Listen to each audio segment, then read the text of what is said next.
السلام علیکم ورحمۃ اللہ وبرکاتہ۔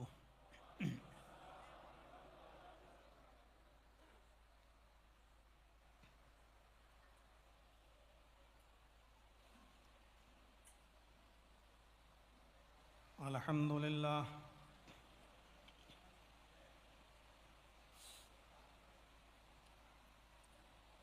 الحمد للہ نحمدہ ونستعینہ ونستغفرہ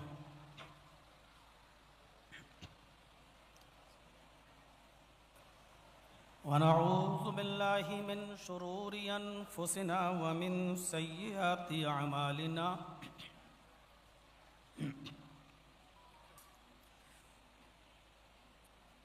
من یہدہ اللہ فلا مضل لہ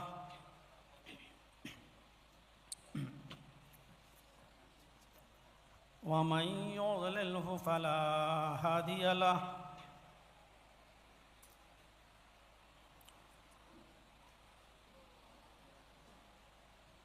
وأشهد أن لا إله إلا الله وحده لا شريك له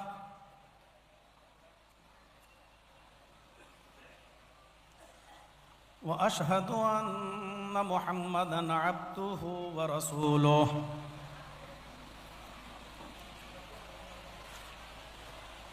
أما بعد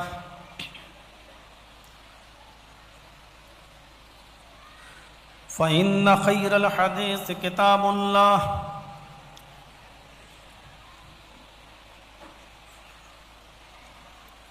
وخير الهدي هدي محمد صلى الله عليه وسلم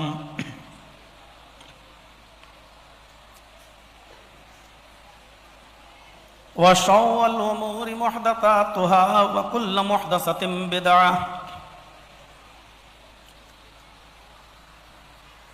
وكل بدعة ضلالة وكل ضلالة في النار۔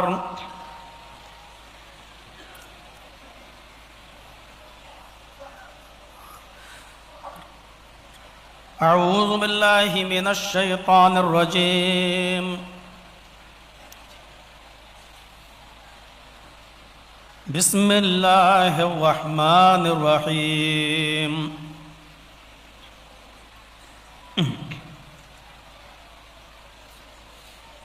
ومن يبتغ غير الإسلام دينا فلن يقبل منه وهو في الآخرة من الخاسرين۔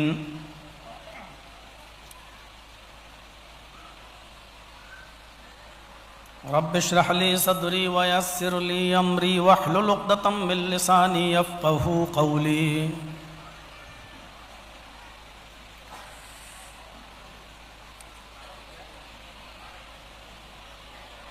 اس اجلاس کے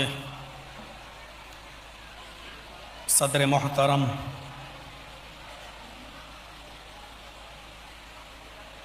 اور ناظم اجلاس جناب عبدالماجد تیمی حفظہ اللہ،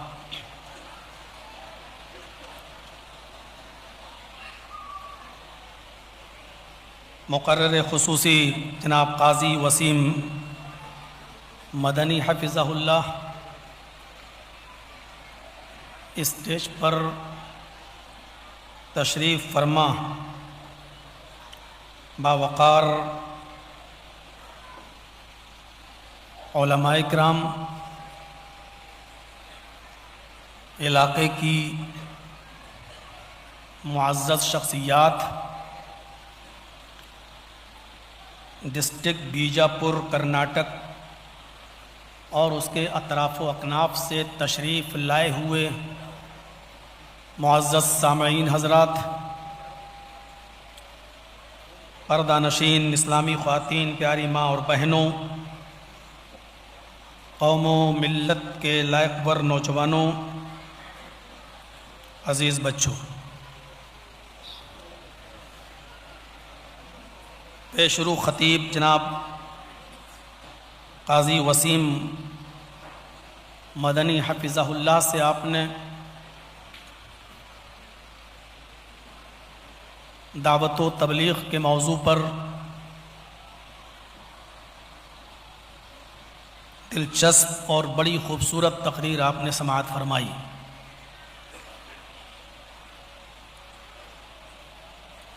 ضرورت ہے جو باتیں کہی گئی ہیں اور جو باتیں کہی جا رہی ہیں، اللہ تعالی ہم سب کو اس پر عمل کرنے کی توفیق عطا فرمائے۔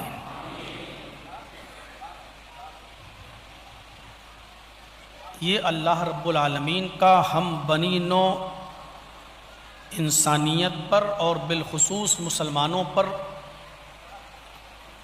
بہت بڑا احسان ہے کہ اس نے ہمیں اور آپ کو اسلام کی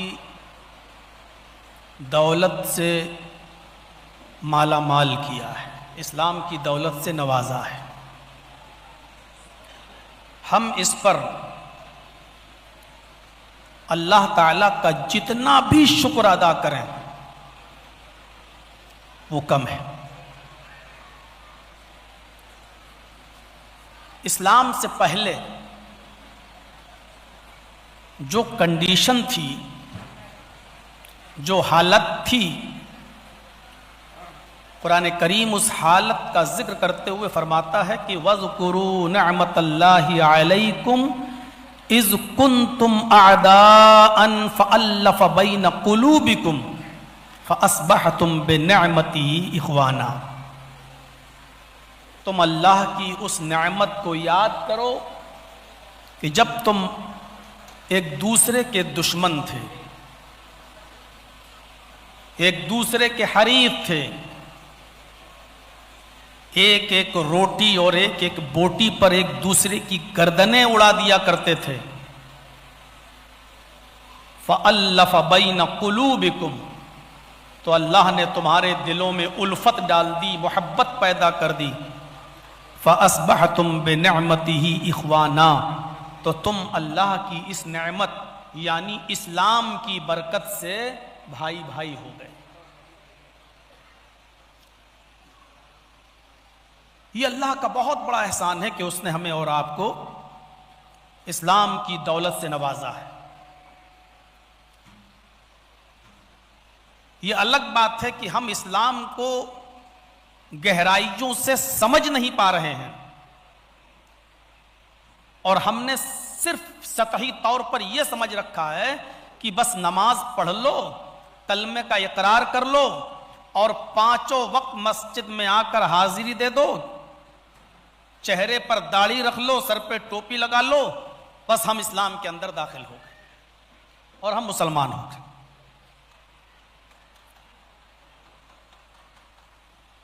قرآن کریم کی جو آیت کریمہ میں نے خطبہ مسنونہ کے بعد پڑھی ہے، اس آیت کے اندر اللہ تبارک و تعالی نے صاف طور پر یہ کہا ہے کہ اسلام کو چھوڑ کر اگر تم کوئی دوسرا دین قبول کرو گے تو وہ دین آپ کا قبول نہیں کیا جائے گا، ریجیکٹ کر دیا جائے گا، مسترد کر دیا جائے گا۔ میں بتاؤں گا کہ اسلام کے سلسلے میں اللہ نے کیوں کہا، اور یہ خصوصیت صرف اسلام کو کیوں عطا کی گئی۔ وَمَن يَبْتَغِ غَيْرَ الْإِسْلَامِ دِينًا، اسلام کو چھوڑ کر اگر کوئی دوسرا دین تلاش کرو گے، کوئی دوسرا مذہب تلاش کرو گے، فَلَن يُقْبَلَ مِنْهُ، تو وہ ہرگز قبول نہیں کیا جائے گا۔ ایسا نہیں لگتا جیسے ہم مسلمان ہیں اس لیے اسلام کی تعریف کر رہے ہیں، قرآن پر ہمارا ایمان ہے اس لیے ہم قرآن کی بات کر رہے ہیں، تو ظاہر ہے کہ مولانا جرجی صاحب آپ تو مسلمان ہیں اس لیے اسلام کی تعریف تو آپ کریں گے ہی اور اسلام کو سب سے بہتر مذہب کہیں گے ہی، اور ظاہر بات ہے کہ اس میں کوئی برائی نہیں ہے، ہر شخص اپنے مذہب کو سب سے اچھا کہتا ہے۔ برائی یہ ہے کہ جب ہم کسی دوسرے مذہب کو تنقید کا نشانہ بنائیں اور اس کی برائیاں کریں، تب برائی ہے، ورنہ یہ تو ہندوستان کا لا اور سنویدھان بھی کہتا ہے کہ ہر شخص اپنے مذہب کی تعریف کر سکتا ہے اور اپنے مذہب کو اچھا بتا سکتا ہے، اور بتاتا ہی ہے۔ دنیا میں کسی بھی دھرم کے ماننے والے سے اس کے دھرم کے بارے میں پوچھو تو وہ یہی کہے گا کہ ہمارا دھرم سب سے اچھا ہے۔ ہمارا قانون بھی اس پر کوئی گرفت نہیں کر سکتا۔ پکڑ تب ہوگی، گرفت جب ہوگی جب ہم اپنے دھرم کو سب سے اچھا کہہ کر کسی دوسرے کے دھرم کو ہم غلط کہیں اور اس کی تردید کریں اور اس کا کھنڈن کریں، تب کیس بن پاتا ہے۔ اللہ تعالیٰ نے اسلام کو کے بارے میں کیا کہا؟ وَمَن يَبْتَغِي غَيْرَ الْإِسْلَامِ دِينًا، اسلام کو چھوڑ کر اگر کوئی دوسرا دین آپ تلاش کرو گے فَلَن يُقْبَلَ مِنْهُ، تو وہ ہرگز قبول نہیں کیا جائے گا، ریجیکٹڈ ہے۔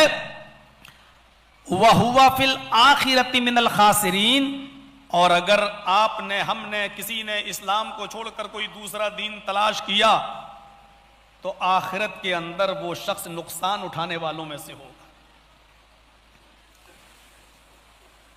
اصل میں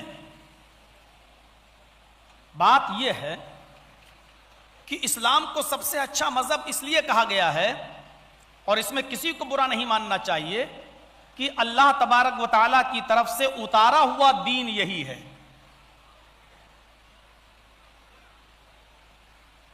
اور گڑبڑی کب پیدا ہوتی ہے؟ جب لوگ اس کو صرف مسلمانوں کا دین اور مسلمانوں کا مذہب جب شمار کرتے ہیں تب گڑبڑی پیدا ہوتی ہے۔ یہ اسلام مسلمانوں کا مذہب، صرف اور صرف مسلمانوں کا مذہب ہے، یہ کہنا بالکل غلط ہے۔ اسلام اس لیے سب سے بہتر مذہب ہے کیونکہ آدم علیہ السلام سے لے کر محمد الرسول اللہ صلی اللہ علیہ وسلم تک جتنے بھی نبی، جتنے بھی پیغمبر اس دنیا میں آئے، سارے نبیوں کا اور سارے پیغمبروں کا دین یہی اسلام تھا۔ اب کوئی برائی نہیں ہوگی۔ تکلیف کب ہوتی ہے لوگوں کو؟ جب آپ یہ کہو گے کہ محمد الرسول اللہ کا لایا ہوا دین، دین اسلام ہی سب سے افضل ہے، سب سے اچھا ہے، بقیہ سارے دین غلط، تب لوگوں کو تکلیف ہوگی، اور ہونا بھی چاہیے۔ آپ صاف طور پر یہ کہیے کہ اسلام سب سے بہتر مذہب ہے، اس لیے کہ یہی دین، یہی مذہب آدم سے لے کر محمد الرسول اللہ تک جتنے بھی پیغمبر آئے، سب کا یہی دین، سب کا یہی مذہب، سب کا یہی پیغام تھا، سب کا یہی دین تھا۔ اور اس بات کی وضاحت اللہ تبارک و تعالی نے خود کی ہے اور اپنے نبی کو مخاطب کر کے کی ہے۔ شرع لکم من الدین ما وصى به نوح والذی اوحینا الیک وما وصینا به ابراہیم وموسى وعیسى نقیم الدین۔ اے محمد صلی اللہ علیہ وسلم، ہم نے آپ کو کوئی نیا دین دے کر نہیں بھیجا، میں نے آپ کو کوئی نیا دین دے کر نہیں بھیجا۔ سب سے پہلے یہ غلط فہمی دور کر لیجئے کہ یہ دین محمد رسول اللہ لے کر آئے، صرف ہم نے آپ کو کوئی نیا دین دے کر نہیں بھیجا، ہم نے آپ کو وہی دین دیا ہے، وہی دین دے کر بھیجا ہے جس کی وصیت ہم نے نوح کو کی تھی، جو ہم نے نوح کے لیے مشروع قرار دیا تھا، جس کے نفاذ کا حکم ہم نے نوح کو دیا تھا۔ شرع لکم من الدین ما وصى به نوحا، ہم نے آپ کے لیے اسی دین کو مشروع قرار دیا جو دین ہم نے نوح علیہ السلام کو دے کر بھیجا۔ وما وصینا به ابراہیم وموسى وعیسى ان اقیموا الدین، اور نوح کے بعد اس دنیا میں ابراہیم ہو یا موسیٰ ہو یا عیسیٰ ہو، سب کو یہی دین دے کر بھیجا ہے۔ نوح علیہ السلام کو جو ہم نے دین دیا تھا اس کے بارے میں ہم نے آپ کو وحی کر دی، والذی اوحینا الیک، ہم نے آپ کو باخبر کر دیا، ہم نے بتا دیا۔ اور نوح کے بعد بھی دنیا میں جتنے بھی پیغمبر آئے اور خاص طور پر بڑے بڑے پیغمبروں کا ذکر کر دیا، وما وصینا به ابراہیم وموسیٰ وعیسیٰ ان اقیموا الدین، ہم نے یہی دین ابراہیم کو بھی دے کر بھیجا تھا، یہی دین ہم نے موسیٰ کو بھی دے کر بھیجا تھا، یہی دین ہم نے عیسیٰ کو بھی دے کر بھیجا تھا، وہی دین دے کر ہم نے آپ کو بھیجا۔ آج عیسائیت ہو، یہودیت ہو، بلکہ ہمارے بھی برادران وطن غیر مسلمین کی شکل میں ان کا بھی کوئی دھرم ہے، ان کی یہاں پر بھی ڈرانے والے آئے، ان کی یہاں پر بھی پیغمبر آئے۔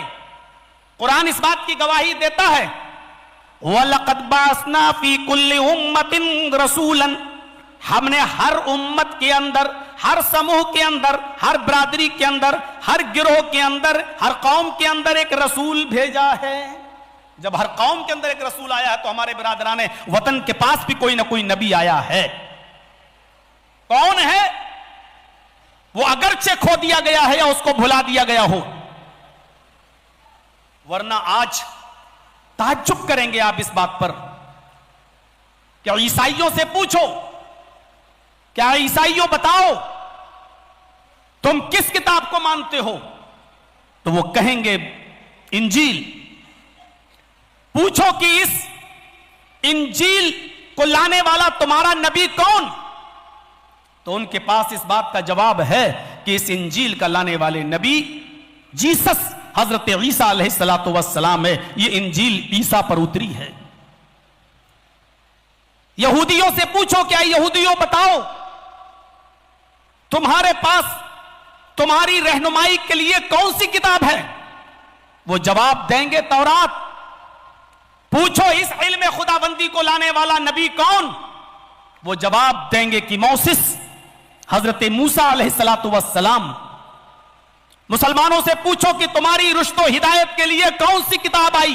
وہ جواب دیں گے قرآن۔ پوچھو کہ اس علم کو لے کر آنے والا تمہارا نبی کون؟ مسلمانوں کے پاس جواب ہوگا اس علم خداوندی کو لے کر آنے والا نبی محمد رسول اللہ صلی اللہ علیہ وسلم۔ اب ہمارے برادران وطن سے پوچھو کہ تمہاری رشد و ہدایت کے لیے کون سی کتاب ہے؟ وہ کہیں گے رگ وید، یجروید، اتھرو وید، سام وید، چاروں وید۔ پھر آپ ان سے پوچھو کہ اگر یہ وید آسمانی کتاب ہے تو اس علم کو لانے والا تمہارا پیغمبر، تمہارا رشی، تمہارا پیغمبر کون ہے؟ تمہارے نبی کون ہیں؟ ان کے پاس جواب ہوگا لانے والا نبی تو کوئی نہ کوئی ہے، لیکن کون لایا تھا یہ پتہ نہیں ہے۔ آج تک بڑے سے بڑا کوئی ہمارے ہندو بھائیوں میں پنڈت یہ بتا نہیں سکا اور ثابت نہیں کر سکا۔ لکھنے والے تو ہیں وید ویاس جی ویدوں کے، لیکن یہ اترا کس پر؟ اگر یہ ایشوریہ گرنتھ ہے تو نازل کس پر ہوا ہے؟ اس کو کھو دیا گیا، اس کو بھلا دیا گیا، نہیں معلوم ہے آج تک ان کو۔ میرے بھائیوں، یہی میں نے کہا ہے کہ ہمارے برادران وطن کے پاس بھی کوئی نہ کوئی نبی آیا، کیونکہ ہمارا قرآن کہتا ہے کہ وَلَقَدْ بَعَثْنَا فِي كُلِّ أُمَّةٍ رَسُولًا، ہم نے ہر امت کے اندر ایک رسول بھیجا، ہر قوم کے اندر ایک ڈرانے والا آیا۔ وَلِكُلِّ قَوْمٍ هَادٍ، ہر قوم کے اندر ایک ڈرانے والا آیا ہے۔ یہ اسلام اس ڈرانے والا جو قوم کے اندر آیا، یہ اسلام اس کا بھی دین ہے۔ آدم سے لے کر محمد الرسول اللہ تک جتنے بھی پیغمبر اس دنیا میں آئے، سب کا دین اسلام، سب کا پیغام وہی ایک۔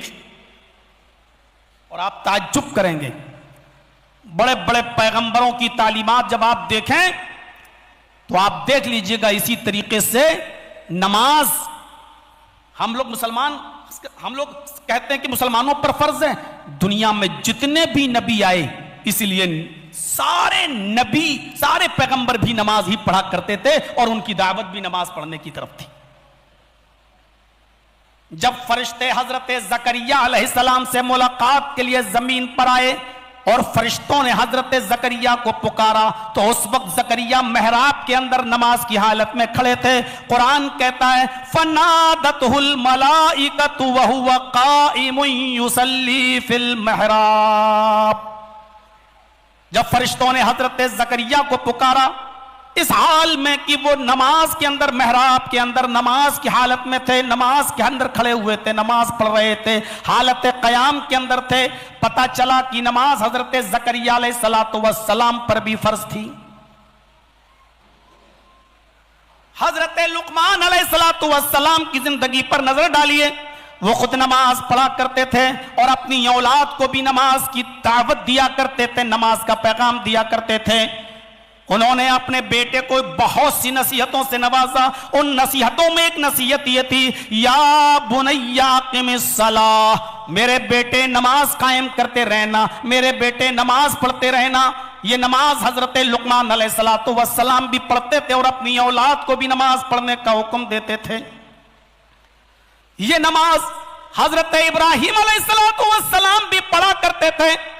پڑھیے قرآن دیکھیے، اللہ رب العالمین نے جب ان کو حکم دیا کہ ابراہیم اپنی بیوی کو اور اپنے بچوں کو بے آب و گیا وادی کے اندر چھوڑ کے آؤ، جاؤ ایک سنسان جنگل میں اپنے بیوی اور بچے کو چھوڑ کر چلے آؤ. ابراہیم علیہ السلام جب بھی ابان جنگل میں غیر ذی زرع، جو سبز و سبزی بھی نہیں، ہریالی بھی نہیں، درختوں کا پتہ بھی نہیں، ایسی جگہ پر وہ اپنے بیوی کو اور اپنے بچے کو چھوڑتے ہیں، ہاجرہ کو اور اسماعیل کو چھوڑتے ہیں. تو اپنے رب کو مخاطب کر کے انہوں نے کیا کہا ہے، ربنا انی اسکنت من ذریتی بواد غیر ذی زرع عند بیتک المحرم، عند بیتک المحرم.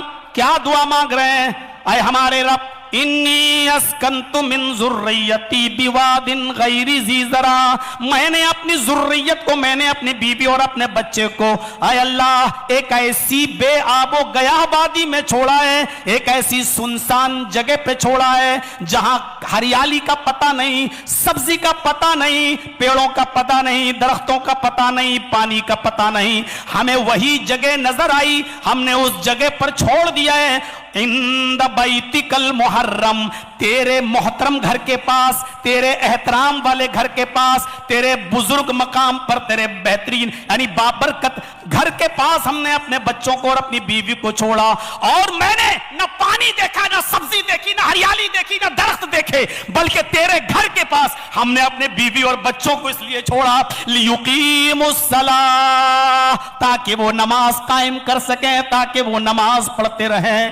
آپ اگر کسی جگہ زمین کا ایک پلاٹ خریدتے ہیں تو یہ دیکھتے ہیں ہمارے بچوں کا اسکول یہاں سے کتنی دور رہے گا، ہاسپٹل کتنی دور رہے گا، ہماری فیکٹری کتنی دور رہے گی، بازار کتنی دور رہے گا، مال کتنا ہے، اسٹیشن کتنی دور پڑے گی، ایئرپورٹ کتنی دور پڑے گا. یہ ساری چیزیں آپ پلاٹ خریدتے وقت اور گھر مکان خریدتے وقت دیکھتے ہو. اللہ نے حکم دیا اپنی بیوی بچے کو چھوڑ کے آؤ. جب چھوڑا تو کہا اللہ میں نے ہریالی نہیں دیکھی، سرسبز و شاداب سبزیاں نہیں دیکھی، میں نے درختوں کا وجود نہیں دیکھا، پانی کا وجود نہیں دیکھا، ہمیں تیرا گھر نظر آیا. عند بیتک المحرم، اس احترام والے گھر کے پاس میں نے اپنی بیوی بچوں کو چھوڑ دیا. لیقیموا الصلاۃ، اس احترام والے گھر کے پاس میں نے اپنے بیوی بچوں کو اس لیے چھوڑا تاکہ وہ یہاں نماز قائم کر سکیں، تاکہ وہ یہاں نماز پڑھ سکیں. یہ تھا ابراہیم علیہ السلام کا جذبہ. قرآن کہتا ہے ابراہیم علیہ السلام نے اپنی بیوی بچوں کو ایسی جگہ چھوڑا جہاں میرا احترام والا گھر بزرگ مقام موجود تھا، اور اسی گھر کے پاس انہوں نے اپنی بیوی بچوں کو اس لیے چھوڑا تاکہ وہ نماز قائم کر سکیں. ابراہیم علیہ السلام اپنے رب سے یہ دعا بھی مانگا کرتے تھے، رب اجعلنی مقیم الصلاۃ ومن ذریتی ربنا وتقبل دعا. آئے میرے رب مجھے بھی نمازی بنا دے اور میری ذریت کو، میرے بیوی بچوں کو بھی نمازی بنا دے. اے اللہ میں نے یہ دعا فارمیلٹی کے لیے نہیں کی، ربنا وتقبل دعا، میں جو مانگ رہا ہوں اس دعا پر میں تجھ سے بھیک مانگ رہا ہوں کہ تو میری اس دعا کو قبول بھی فرما لے. اے اللہ میں نے صرف زبان سے نہیں کہا کہ مجھے اور میرے گھر والوں کو نمازی بنا دے، بلکہ اے اللہ ہماری اس دعا کو تو شرف قبولیت بخش دے، شرف قبولیت سے نواز دے. اے اللہ میری اس دعا کو قبول فرما کر مجھے اور میرے بچوں کو یقیناً نمازی بنا دے. رب اجعلنی مقیم الصلاۃ ومن ذریتی. دیکھیے یہ اسلام سب کے لیے، اسی لیے سارے مذہب کے اندر نماز بھی موجود ہے. اسماعیل علیہ السلام کی زندگی پڑھیے.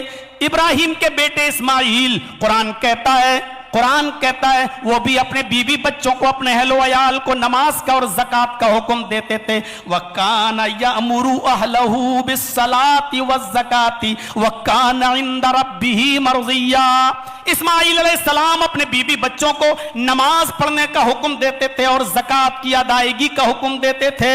وَكَانَ عِندَ رَبِّهِ مَرْضِيًّا، اور وہ اپنے رب کے پسندیدہ بندے تھے، وہ اپنے رب کے محبوب بندے تھے، اپنے رب کی نظر میں بہترین بندے تھے. یہ اسماعیل علیہ السلام کے بارے میں قرآن کہتا ہے. میرے بھائیوں، موسیٰ علیہ السلام، قرآن میں موسیٰ کا بھی ذکر آیا ہے، عیسیٰ، یعنی ان سب کا دین، ان سب کو ہم نے وہی دین دے کر بھیجا. تو ایسا کیسے ہو سکتا ہے کہ موسیٰ کو بھی اسلام دے کر بھیجا ہو اور موسیٰ علیہ السلام پر نماز فرض نہ ہو؟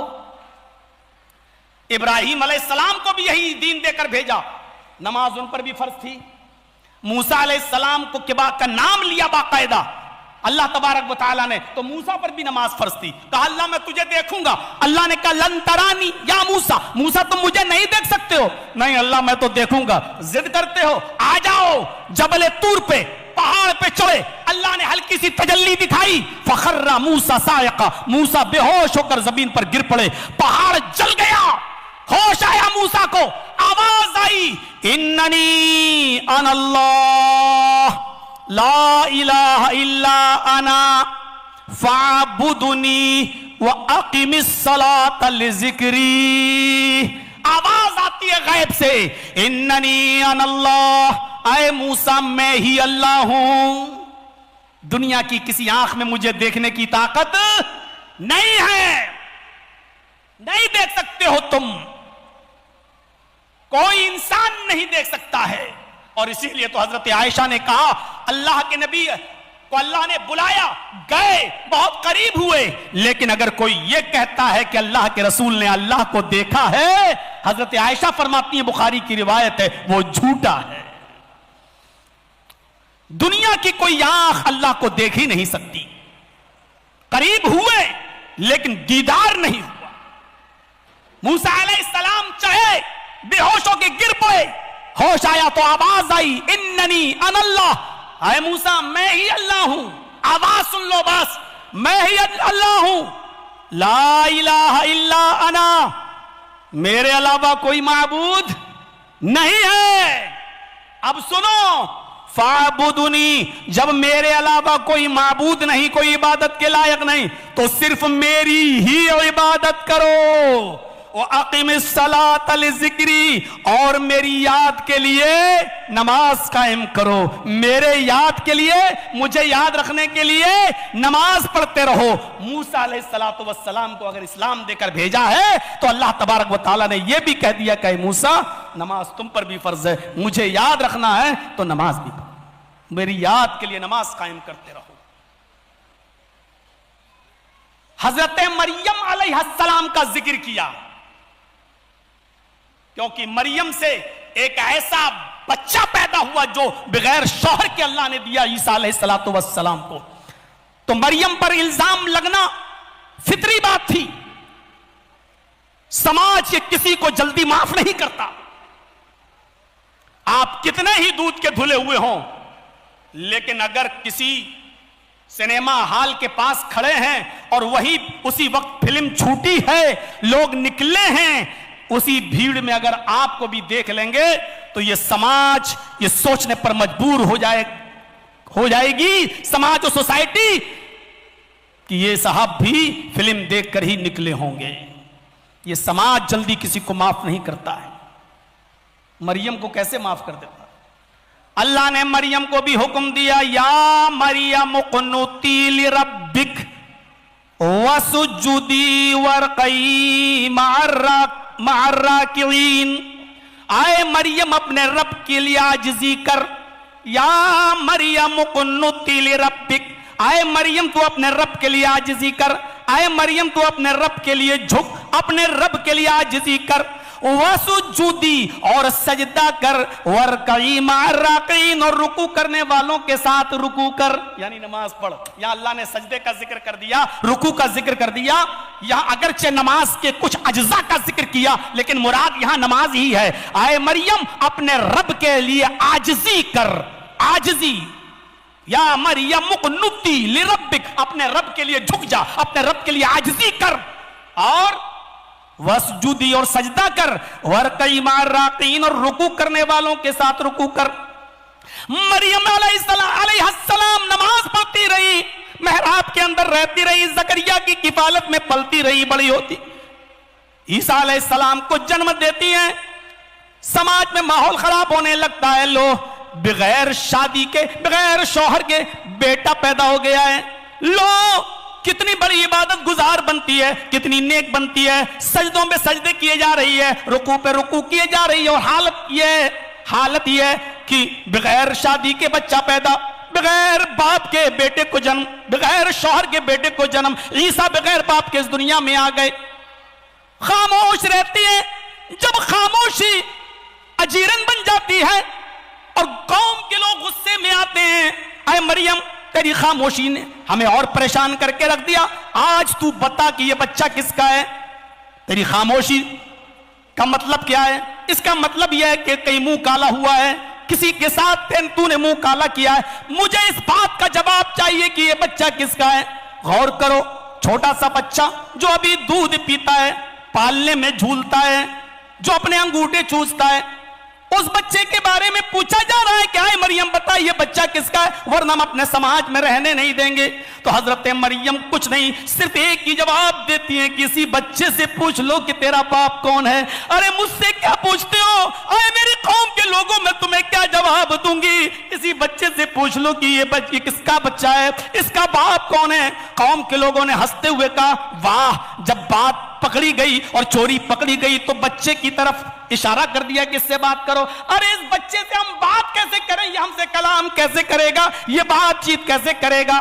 کیف نکلم من کان فی المہد صبیا، یہ بچہ جو پالنے میں جھول رہا ہے یہ ہم سے بات کیسے کرے گا، ہم اس سے کیسے کلام کریں، اور یہ میری بات کا جواب کیسے دے گا؟ جیسے ہی قوم کے لوگوں نے یہ کہا کہ یہ بچہ ہم سے کیسے کلام کرے گا، ہماری بات کا کیسے جواب دے گا، اللہ نے اس بچے کو زبان دے دی، اور عیسیٰ علیہ السلام اسی گہوارے میں، اسی جھولے سے بولتے ہیں اور اسی گہوارے سے چیخ پڑتے ہیں، انی عبداللہ اتانی الکتاب وجعلنی نبیا وجعلنی مبارکا اینما کنت۔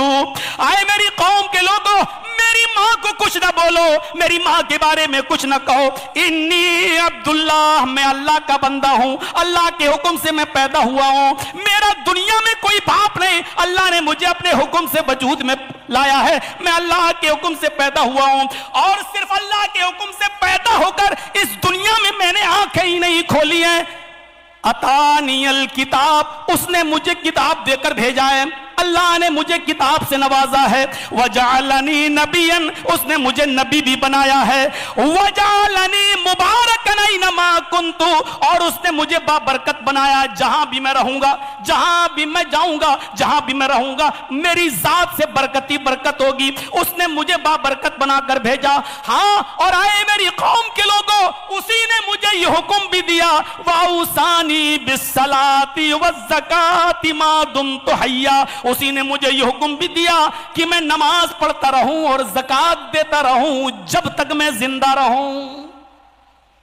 پوری زندگی یہ چھوٹا سا بچہ جو گہوارے میں ہے وہ بول رہا ہے، اسی نے مجھے یہ حکم بھی دیا ہے کہ میں نماز پڑھتا رہوں اور زکوٰۃ دیتا رہوں۔ میرے بھائیوں، اللہ نے موسیٰ کا نام لیا، نماز کا ذکر بھی کر دیا، عیسیٰ کا نام لیا تو عیسیٰ علیہ السلام بھی نماز کا ذکر کرتے ہیں۔ اب دیکھیے، شرع لکم من الدین ما وصی بہ نوحا والذی اوحینا الیک وما وصینا بہ ابراہیم وموسیٰ وعیسیٰ نقیم الدین۔ کون کہتا ہے یہ دین محمد رسول اللہ کا ہے؟ نہیں، محمد رسول اللہ سے پہلے جتنے بھی پیغمبر آئے ان سب کو میں نے یہی دین دے کر بھیجا تھا، یہی پیغام دے کر بھیجا تھا، اور اسی لیے سب کی تعلیمات بھی ایک ہے۔ دیکھ لیجئے، اگر ہم نماز پڑھتے ہیں تو نماز میرے بھائیوں حضرت زکریا بھی پڑھا کرتے تھے، لقمان علیہ السلام بھی پڑھا کرتے تھے، ابراہیم اور اسماعیل پر بھی فرض تھی، حضرت موسیٰ پر بھی فرض تھی، حضرت مریم بھی پڑھا کرتی تھی، اور حضرت عیسیٰ بھی پڑھا کرتے تھے۔ میرے بھائیوں، جن بڑے انبیاء کا ذکر قرآن میں نام لے کر ہوا، ان کے ساتھ نماز کا ذکر بھی اللہ نے کر دیا۔ اسی لیے میں یہ کہہ سکتا ہوں کہ اسلام اللہ کے نزدیک سب سے پسندیدہ ہے۔ اگر یہ سوچو گے کہ جرجی صاحب تو مسلمان ہیں اس لیے اسلام کی تعریف کر رہے ہیں، اگر تو آپ تعصب کی عینک چڑھا کر اگر اس بارے میں سوچو گے تو نتیجے تک نہیں پہنچ پاؤ گے۔ اگر یہ سوچو گے کہ جرجی صاحب تو اس اسلام کی بات کر رہے ہیں جو آدم سے لے کر جتنے بھی نبی دنیا میں آئے سب کا دین ایک ہی ہے، تو آپ اس چیز کو بہت آسانی سے سمجھ جاؤ گے۔ اللہ نے کہا ان الدین عند اللہ الاسلام، اللہ کے نزدیک پسندیدہ دین تو اسلام ہی ہے، وہی اسلام جو آدم سے لے کر محمد رسول اللہ تک سارے نبی لے کر آئے، وہ اسلام۔ اور اسی اسلام کو کمپلیٹ کیا ہے اس نے محمد رسول اللہ صلی اللہ علیہ وسلم پر، لے کے تو سب آئے لیکن مکمل ہوا نبی اکرم صلی اللہ علیہ وسلم کے اوپر۔ اب آپ کے بعد کوئی نبی اس دنیا میں نہیں آئے گا، اسی لیے اللہ نے مخاطب کر کے بھی کہہ دیا الیوم اکملت لکم دینکم واتممت علیکم نعمتی ورضیت لکم الاسلام دینا، آج میں نے آپ کے لیے تمہارے لیے اس اسلام کو مکمل کر دیا۔ الیوم اکملت لکم دینکم، تمہارے دین کو تمہارے لیے مکمل کر دیا۔ واتممت علیکم نعمتی، اور اپنی نعمتوں کا اتمام کر دیا، اپنی نعمتیں بھی ہم نے پوری کر دی۔ ورضیت لکم الاسلام دینا، میں تمہارے اسی دین اسلام سے راضی اور خوش ہو گیا۔ کس اسلام سے؟ جو آپ نے لوگوں کو دیا ہے۔ وَرَضِيتُ لَكُمُ الْإِسْلَامَ دِينًا، اے محمد صلی اللہ علیہ وسلم میں اس اسلام سے راضی ہوا جو آپ نے دیا، جو تمہارا اسلام ہے۔ ہر عمل کو دیکھا جائے گا کہ یہ عمل محمد رسول اللہ اور آپ کے صحابہ سے ثابت ہے یا نہیں، وہ اسلام مانا جائے گا۔ اور معاف کیجئے، چاہے کتنا اچھا کام ہو، چاہے کتنا اچھا کام ہو، لیکن آپ کے اس کام پر، اس عمل پر اگر محمد رسول اللہ کی، آپ کے صحابہ کی مہر نہیں ہے تو پھر وہ کام شرعی کام نہیں ہو سکتا ہے، دین کا حصہ نہیں ہو سکتا ہے۔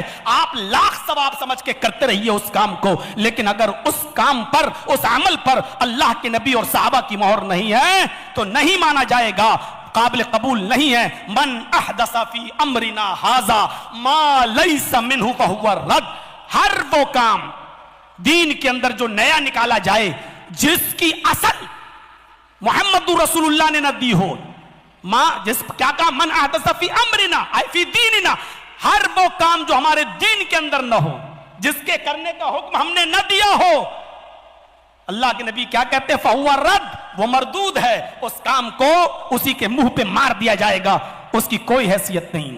تو میرے پیارے ساتھیوں، اسلام دین مکمل ہے۔ اسلام کی خصوصیات میں سے ایک خصوصیت یہ ہے کہ یہ سب کا دین ہے۔ اسلام کی خصوصیات میں سے ایک خصوصیت یہ ہے کہ یہ دین مکمل ہے، اور اسلام کی خصوصیت میں سے یہ ہے کہ اس کی تعلیمات سارے نبیوں کی تعلیمات جو تھیں وہی اسلام کی بھی تعلیمات ہے۔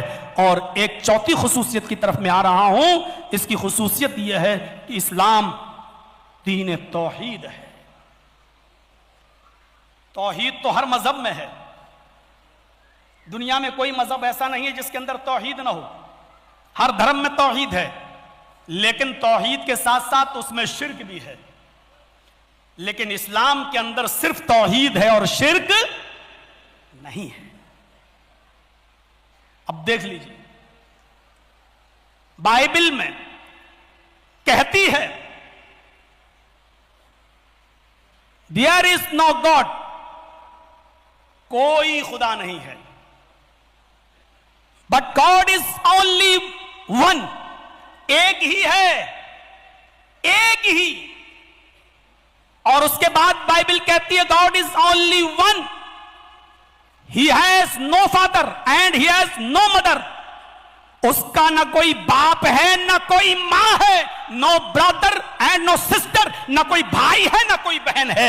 اتنی بڑی توحید بائبل میں موجود ہے، یعنی نہ کوئی اس کا باپ ہے نہ ماں ہے، اور نہ ہی اس کا کوئی بھائی ہے نہ کوئی بہن ہے، یہ بائبل میں موجود ہے۔ لیکن وہی بائبل وہ نمبر 5 میں آگے چل کر کہتی ہے I will pray the Father, he shall give the another comforter۔ Jesus کہتے ہیں، عیسیٰ مسیح کہتے ہیں میں اپنے باپ سے دعا کروں گا، اپنے باپ سے پرے کروں گا، اللہ سے دعا، اپنے باپ سے، اپنے فادر سے میں یہ کہوں گا he will give the another compounder. وہ تمہیں ایک دوسرا رہبر دے گا, ایک دوسرا مارگ درشک دے گا, ایک دوسرا پروٹیسٹنٹ دے گا, ایک دوسرا رہنما دے گا. I will not talk much with you. اب میں تم سے کچھ اور نہیں کہوں گا. The prince of this world comes. اس دنیا کا شہزادہ تشریف لانے والا ہے. جب تک میں نہیں جاؤں گا وہ نہیں آئے گا. اس کے آنے کے لیے, اس شہزادے کے آنے کے لیے میرا جانا ضروری ہے. جب میں جاؤں گا تب وہ آئے گا. His name will be Ahmad. اس کا نام احمد ہوگا. میرے بھائیوں, ایک طرف مجھے بتانا مقصد یہ ہے یہاں پر کہ یہاں بائبل کہہ رہی ہے میں اپنے باپ سے دعا کروں گا, یعنی توحید بھی ہے اور اس کے ساتھ ساتھ شرک بھی موجود ہے. ہمارے برادران وطن, ہمارے ہندو بھائیوں میں توحید ہے اور اتنی زبردست ہے کہ آپ تعجب کریں گے. وہ منتر آپ نے 50 بار سنا ہوگا مولویوں سے, ایکم برہما دتیہ ناستے ناستے کنچن. یہ جان ہے ہندو دھرم کی. برہم سوتر کہا جاتا ہے اس کو. اس کے جانے بغیر اور اس کا گیان کے بغیر کوئی سچا ہندو ہو ہی نہیں سکتا. ایکم برہما, ایک ہی برہانڈ کا رچیتا اور رچنا کار ہے. برہما میز, برہما کا معنی کریٹر آف یونیورس, اس کائنات کا خالق, اس کائنات کا رچیتا اور رچنا کار, ماسٹر آف ورلڈ. ایک ہی, ایکم برہما, ایک ہی ہے. دتیہ ناستے, دوسرا نہیں ہے. نے بالکل نہیں ہے. نا نہیں ہے. کنچن, ذرا سا بھی نہیں ہے. ترجمے پر غور کرو. ایکم برہما, ایک ہی ہے برہانڈ کا رچیتا اور رچنا کار. دتیہ ناستے, دوسرا نہیں ہے. نے بالکل نہیں ہے. نا نہیں ہے. کنچن, ذرا سا بھی نہیں ہے. لا الہ الا اللہ وحدہ لا شریک لہ, وحدہ اکیلا, لا شریک لہ, نہیں ہے. کہیں کا شیئن, کچھ بھی نہیں ہے, ذرا سا بھی نہیں ہے. اس کے ساتھ کسی کو بھی شریک نہیں کیا جا سکتا ہے. وہ اکیلا ہے. کتنی زبردست توحید.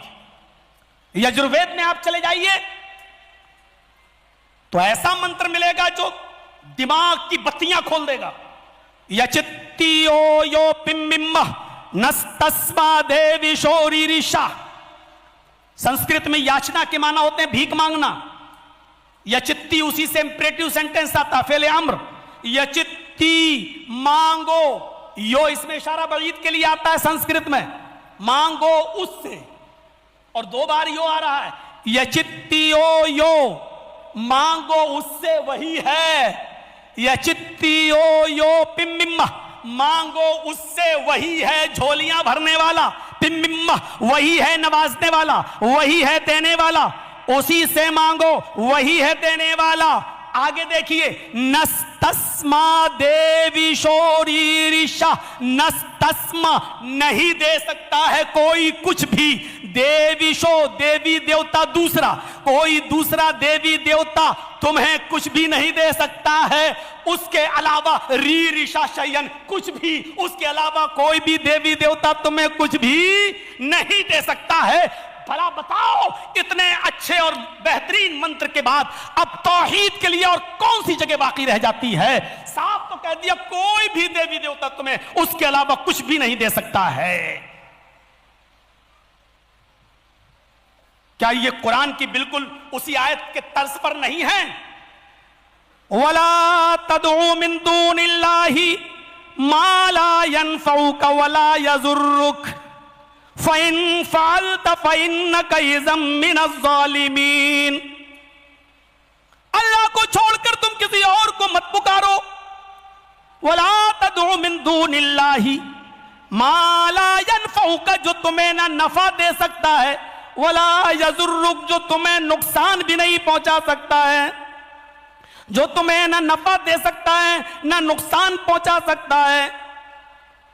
اور میرے وارننگ دینے کے بعد بھی, میرے منع کرنے کے بعد بھی اگر تم نہیں مانے, فَإِنَّكَ إِذًا مِّنَ الظَّالِمِينَ, تو تمہارا شمار ظالموں میں ہوگا.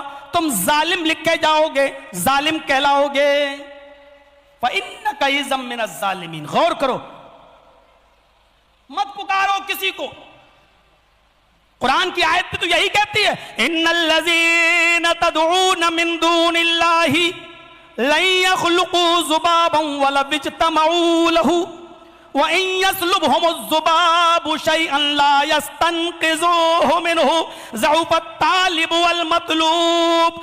جو لوگ اللہ کو چھوڑ کر دوسروں سے حاجت روائی و مشکل کشائی کے لیے ہاتھ پھیلا رہے ہیں، جا رہے ہیں ان کے پاس، ان الذین تدعون من دون اللہ لن یخلقوا ذبابا، وہ ایک مکھی بھی پیدا کرنے کی طاقت نہیں رکھتے۔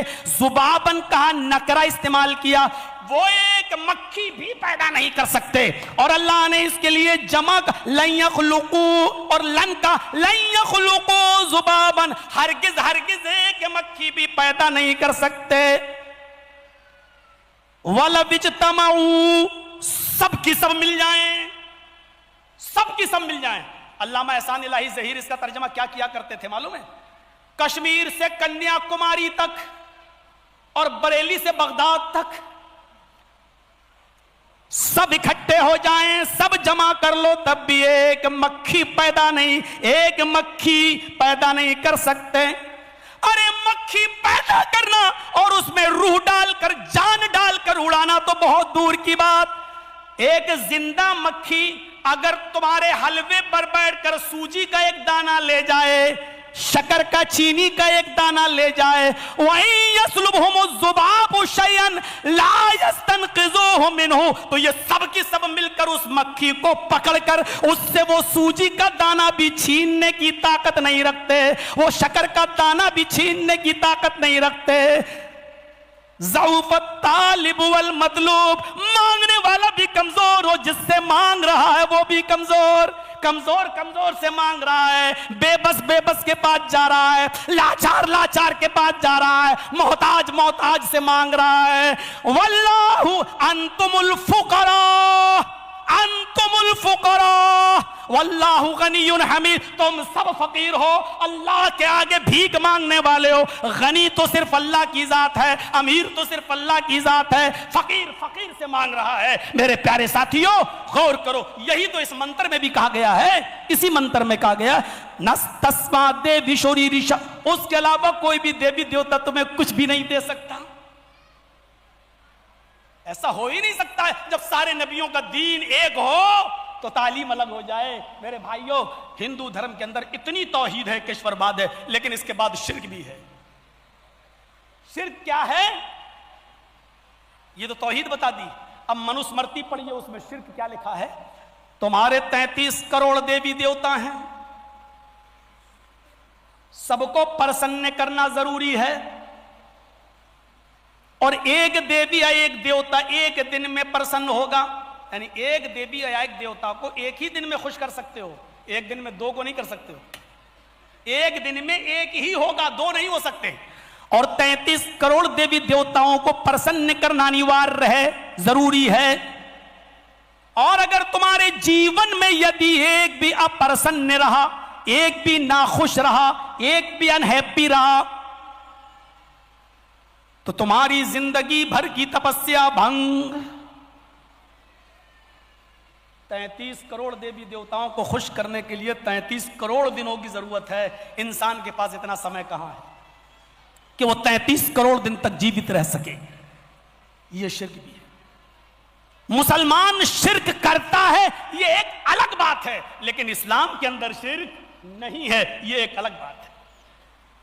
عیسائیت میں توحید بھی ہے، شرک بھی ہے، ہمارے برادران وطن میں توحید بھی ہے اور شرک بھی ہے۔ اسلام میں توحید ہی توحید ہے، شرک نہیں ہے۔ وہ منظر دیکھو، شرک کی ہلکی سی بو اٹھ رہی تھی، ہلکی سی بو، مکے سے مدینہ کی طرف جا رہے تھے محمد رسول اللہ صلی اللہ علیہ وسلم، اپنی اونٹنی پر سوار تھے، صحابہ کا ایک جماوڑا تھا نبی کے ساتھ۔ جب مدینہ پہنچے تو مدینے کے لوگ استقبال میں کھڑے تھے، اوس و خزرج کے لوگوں نے اونٹنی کی لگام پکڑ لی، میرے گھر رکیے۔ مدینے کی عورتیں چھتوں پہ چڑھ گئیں منظر دیکھنے کے لیے کہ آج نبی کی سواری کہاں اور کس کے مکان پر رکے گی.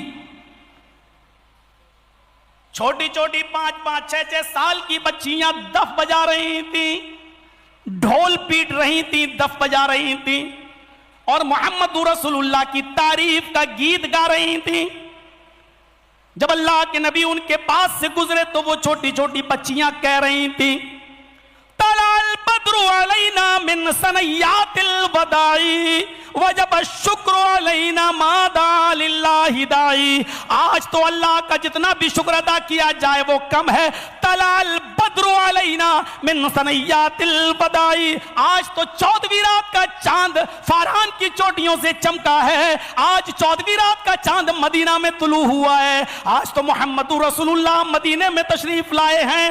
جتنی بھی تعریف کی جائے کم ہے.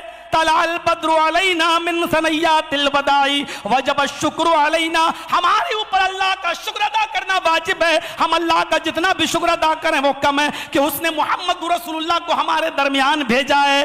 تعریف تھی, آپ ہنستے ہنستے گزر رہے ہیں, لیکن وہ چھوٹی چھوٹی بچیوں نے یہ گیت پڑھنے کے بعد آگے جیسے اللہ کے نبی بڑھے ان بچیوں نے ایک چھوٹا سا جملہ اور کہہ دیا, آئے مدینے والو فینا نبی یعلم ما فی غد, آج ہمارے پاس ایک ایسے نبی آئے جو کل کی بات بھی جانتے ہیں. آج ہمارے پاس ایک ایسے نبی تشریف لائے یعلم ما فی غد, کل کیا ہونے والا ہے ان کو اس کا بھی علم ہے. اللہ کے نبی اپنی اونٹنی سے اترے, یہ نہیں دیکھا چھوٹی بچیاں ہیں ابھی غلطی کر رہی ہیں, نظر انداز کر دو, بچیوں سے غلطیاں ہو ہی جاتی ہیں, چھوٹی نہیں. آپ نے کہا نہیں, اگر ان بچیوں کی اصلاح آج نہیں کی تو ان کے بڑھاپے تک یہ دماغ میں بیٹھ جائے گا. آپ اونٹنی سے اترتے ہیں اور ان بچیوں کے پاس جاتے ہیں اور کہتے ہیں دعی حاذل کلمات, آئے بچیوں یہ جملے مت پڑھو, ان جملوں کو چھوڑ دو. اللہ کی قسم مجھے کل کا علم نہیں ہے, میں نہیں جانتا کہ محمد رسول اللہ کل زندہ بھی رہیں گے یا نہیں رہیں گے, مجھے کل کا علم نہیں ہے. شرک کی ان جملوں سے ہلکی سی بو آ رہی تھی. محمد رسول اللہ نے ان بچیوں کو بھی سمجھا دیا کہ ان جملوں کو چھوڑ دو, ان جملوں کو تم ادا نہ کرو, جو پہلے پڑھ رہی تھی وہی جملے پڑھو. طلع البدر علینا من ثنیات الوداع, یہ جملے ادا کرو, لیکن یہ نہ کہو کہ فینا نبی یعلم ما فی غد. غور کرو, اسلام میں شرک نہیں ہے, اس لیے اسلام دین توحید ہے.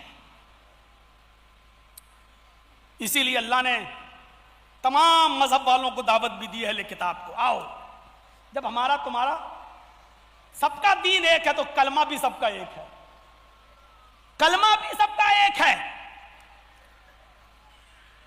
قل تعالوا قل یا اہل الکتاب تعالوا الی کلمۃ سواء بیننا وبینکم, اے نبی کہہ دو, اے کتاب والو, آئے تورات والو, آئے انجیل والو, آئے یہودیوں, آئے عیسائیوں, آئے وہ لوگوں جن کو کتابیں دی گئی آسمانی, آؤ ایک ایسے کلمے کی طرف. قرآن کا اسلوب دیکھیے, تعالوا الی کلمۃ سواء بیننا وبینکم, آؤ ایک ایسے کلمے کی طرف جو ہمارے اور تمہارے درمیان برابر ہے. تعالوا الی کلمۃ سواء بیننا وبینکم, وہ تمہارا بھی کلمہ ہمارا بھی کلمہ ہے. اتنی بڑی اتفاق اور اتحاد کی دعوت دنیا کا کوئی دھرم نہیں دے گا. وہ کہہ رہا ہے کہ جب ہمارا اور تمہارا کلمہ ایک ہے تو آؤ. کلمہ الگ ہوتا, دین الگ ہوتا, تعلیم الگ ہوتی تو ہم لوگ کچھ سوچتے. جب سب کا دین ایک, سب کا کلمہ ایک, سب کا کی شکشائیں ایک, تو پھر ہم سے الگ کیوں ہو؟ آؤ ایک ایسے کلمے کی طرف جو ہمارے اور تمہارے درمیان برابر ہے. اور آگے اس کی تشریح کر دی, وہ کلمہ کیا ہے جو ہمارے اور تمہارے درمیان سب کے درمیان برابر ہے.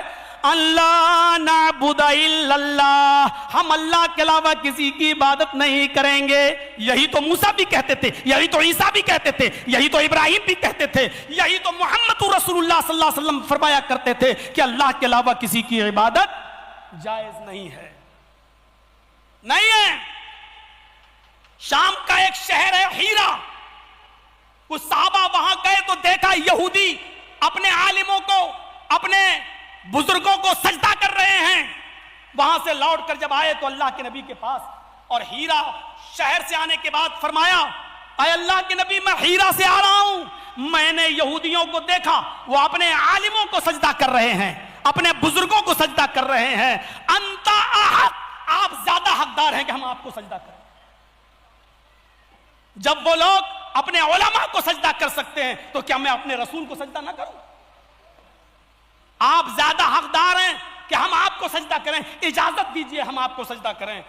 تو اللہ کے نبی صلی اللہ علیہ وسلم نے کیا فرمایا؟ ابو داؤد اٹھاؤ، اللہ کے نبی نے فرمایا لو مررت بقبری ان تسجد لها، کیا میری قبر کے پاس سے گزرو گے تو سجدہ کرو گے؟ وہ سوال زندگی کا کر رہے ہیں اور اللہ کے رسول جواب دے رہے ہیں اپنے انتقال کے بعد، قبر میں دفن ہو جانے کے بعد کا۔ کچھ تال میل دیکھ رہے ہیں آپ؟ کہا اللہ کے رسول اجازت دیجئے کہ ہم آپ کو سجدہ کریں، یہودی اپنے عالموں کو سجدہ کر رہے ہیں تو ہم کیوں نہ کریں آپ کو؟ آپ تو اللہ کے رسول ہیں۔ تو اللہ کے نبی نے کہا لو مررت بقبری، میرے انتقال کے بعد جب مجھے قبر میں دفن کر دیا جائے گا اور کل جب تم میری قبر کے پاس سے گزرو گے اتسجدوا لہ، کیا تم اس کو سجدہ کرو گے؟ قالوا لا، صحابہ نے کہا نہیں۔ آپ نے کہا فلا تفعلوا، ایسا کرنا بھی نہیں، ایسا کرنا بھی نہیں۔ سوال یہ ہے کہ صحابہ کرام تو زندگی میں سجدے کی اجازت مانگ رہے تھے، آپ نے اپنے انتقال کے بعد کی حالت کیوں بتائی؟ اس کا جواب یہ ہے کہ اللہ کے نبی نے کہا کیا میری قبر کے پاس، یعنی ابھی تم زندہ ہو، یہ تو ہو ہی نہیں سکتا کہ میں اپنی زندگی میں تمہیں کبھی اپنے سامنے سجدہ کرنے دوں۔ ہو سکتا ہے کہ میری زندگی میں تو تمہیں سجدے کی اجازت نہ ملے، لیکن میرے انتقال کے بعد کہیں تم میری قبر کو سجدہ نہ کرنے لگو، اس لیے فکر ہوئی آپ کو انتقال کے بعد کی اپنی قبر پہ سجدہ نہ ہونے لگے میری، اس لیے آپ نے کہا کہ فلا تفعلوا، ایسا کرنا بھی نہیں۔ میرے بھائیوں، یہ ہے توحید، یہ ہے توحید کہ اللہ کے رسول نے اپنے سامنے بھی جھکنے سے اور سجدہ کرنے سے منع کر دیا، اور انتقال سے 4 دن پہلے اعلان کر دیا لعنت اللہ علی الیہودی والنصارى اتخذوا قبور انبیائہم مساجد، اللہ کی لعنت و یہود و نصارہ پر جنہوں نے اپنے اپنے نبیوں کی قبروں کو سجدہ کرنے کی جگہ بنا لیا۔ اور انتقال سے 2 دن پہلے پڑھیے رحیق المختوم صفی الرحمن صاحب مبارک پوری کی، انتقال سے 2 دن پہلے اللہ کے رسول نے اللہ سے دعا بھی کی اور کہا اللہم لا تجعل قبری وثنا یعبد، اے اللہ میرے انتقال کے بعد میری قبر کو چوبنے چاڑنے کی جگہ نہ بنا دینا، اللہ میری قبر کو پوجا پاٹ کی جگہ نہ بنا دینا، اللہ میری قبر کو سجدہ کرنے کی جگہ نہ بنا دینا۔ آپ نے منع بھی کر دیا، اللہ کی لعنت ہو یہود و نصارہ پر جنہوں نے اپنے اپنے نبیوں کی قبروں کو سجدہ گاہ بنا لیا، اور پھر آپ نے دعا بھی کہ اللہ میرے انتقال کے بعد میری قبر کو بت خانہ نہ بنا دینا، چومنے چاڑنے کی جگہ نہ بنا دینا۔ میرے بھائیوں، نبی اکرم کی دعا کا نتیجہ یہ نکلا کہ آج کی تاریخ تک کوئی بڑا سا بڑا ملحد اور بڑا سا بڑا میرے بھائیوں مسلمان ہونے کا دعویٰ کرنے والا بھی سعودیہ کی پولیس کے ہوتے ہوئے وہاں قبر کو نہ تو چوم سکتا ہے، نہ چھو کر وہ چوم سکتا ہے، اور نہ وہ پھول اور ہار اور مالائیں اور چادر چڑھا سکتا ہے۔ یہ نبی اکرم کی دعا کا نتیجہ ہے۔ میرے پیارے ساتھیوں، توحید کو سمجھنے کی کوشش کرو۔ اسلام دین توحید ہے، اسلام دین رسالت بھی ہے۔ یہ کلمہ جو ابھی پڑھا ہے نا، لا اشہد ان لا الہ الا اللہ، اور آؤ ایک ایسے کلمے کی طرف، یہ کلمہ سب کے ہاں ہے، سب کے درمیان سب پڑھتے ہیں، اور یہی وہ کلمہ ہے میرے بھائیوں کہ 80 سال تک اگر کوئی شخص گناہگار ہو، شرک میں مبتلا ہو، مرنے سے 1 منٹ پہلے اگر اس نے صدق دل سے اس کلمے کا اقرار کر لیا تو یہ کلمہ اس 80 اور 90 سال کے اس بزرگ کو صدق دل سے پڑھنے کی وجہ سے جنتی بنا دیتا ہے۔ اور یہی وہ کلمہ ہے جو جس کو نصیب نہ ہو اور پڑھ نہ سکے تو میرے بھائی وہ جہنمی ہو جاتا ہے۔ اس کو دیکھو، وہ یہودی تھا جس کا نام اسود تھا، جس کا نام اسود تھا، اور خیبر کا جب اللہ کے نبی نے محاصرہ کیا تو وہ یہودی اسود بکریاں چرانے گیا ہوا تھا۔ جب وہ آیا تو اس نے دیکھا کہ میرے خیبر کے قلعے کا جو محاصرہ ہو گیا، اس نے پوچھا کس نے محاصرہ، کس نے گھیراؤ کیا؟ جواب ملا محمد رسول اللہ نے۔ اس کی بڑی تمنا تھی، اس نے کہا میں ملنا چاہتا ہوں۔ اجازت ہوئی جاؤ وہ خیمہ لگا ہوا ہے وہیں اللہ کے نبی موجود ہیں. اس نے اجازت مانگی, محمد رسول اللہ کو زمین پر بیٹھا ہوا دیکھا, اس نے اجازت لی, کہنے لگا کہ میں اسود ہوں, اسی قلعے میں رہتا ہوں, آپ نے اس کو چاروں طرف سے گھیر لیا ہے, میں لوگوں کی بکریاں چراتا ہوں, اب میں اندر نہیں جا سکتا کیونکہ اس میں گھیراؤ ہو چکا ہے, آپ کے دین کے بارے میں جاننا چاہتا ہوں. اللہ کے نبی نے فرمایا کہ میں اللہ کا رسول ہوں اور میری دعوت یہ ہے کہ اللہ کے علاوہ کوئی معبود نہیں اور محمد صلی اللہ علیہ وسلم اللہ کے رسول ہیں. اس نے کہا اگر میں یہ کلمہ پڑھ لوں تو, آپ نے کہا پھر تم جنتی ہو جاؤ گے. اس نے کہا اگر میں نہ پڑھوں تو, کہا کہ پھر تم سمجھو, پھر اس کلمے کے ذریعے نجات مل جائے گی ورنہ نہیں. اس نے کلمہ پڑھا, اقرار کر لیا اور مسلمان ہو گیا, اسلام کے اندر داخل ہو گیا. کہا اللہ کے رسول اب میں کیا کروں؟ فرمایا میری ایک قوم, ایک فوج جہاد کر رہی ہے, لڑ رہی ہے کافروں سے, جاؤ تم بھی اس جہاد میں شامل ہو جاؤ. اس نے کہا ٹھیک ہے میں جا رہا ہوں. جب جانے لگا تو آپ نے کہا اگر اس حال میں جہاد کرتے ہوئے شہید ہوئے تو تم جہنم میں جاؤ گے. کہا کیوں؟ کہا یہ بکریاں جو لوگوں کی ہیں ان کو ان کے مالکوں کے حوالے کر کے آؤ پہلے, کیونکہ تمہارے پاس ان بکریوں کے مالک کی امانت ہے, جب تک امانتیں ان کے مالکوں کے حوالے نہ کر دی جائیں.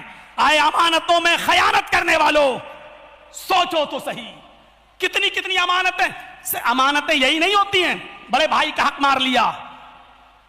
امانتوں میں خیانت وہ بھی ہوتی ہے کہ بیٹی کو 4-5 لاکھ کا جہیز دے دیا لیکن وراثت سے محروم کر دیا, بہن کو 1-2 لاکھ روپیہ دے دیا لیکن وراثت سے محروم کر دیا.